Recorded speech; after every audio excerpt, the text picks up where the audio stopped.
Тепер усі медпослуги у одному приміщенні. У селі Бурсуки Кременецького району відкрили довгоочікувану амбулаторію загальної практики сімейної медицини. Людям не потрібно їхати у Ланівці та витрачати багато часу на обстеження. Для нашого села це буде велика подія, тому що ми зможемо отримувати надійну і хорошу медицину.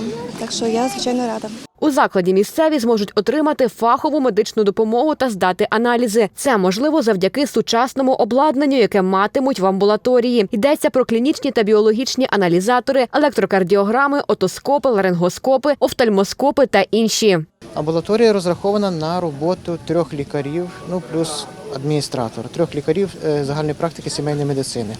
Амбулаторія охоплює своєю діяльністю, своїми послугами охоплює кількість населення 6409 осіб. Основні напрямки роботи амбулаторії – це є надання кваліфікованої, первинної медичної допомоги, доступної, якісної, своєчасної. Великою перевагою цієї амбулаторії є й те, що тут люди зможуть вакцинуватися від коронавірусу, а це важливо в період пандемії. Тут будуть представлені вакцини Pfizer, AstraZeneca і CoronaVac. Створений графік в цій амбулаторії, що в кожен населений пункт громади буде виїжджати лікар разом з медсестрою для проведення вакцинації. Медичні працівники, які тут працюють, вони пройшли навчання на ці види вакцин. Обслуговуватиме амбулаторія 4 села. На відкриття закладу чекали 2,5 роки. І вдалося зробити її сучасною та доступною для людей завдяки співфінансуванню громади та держави.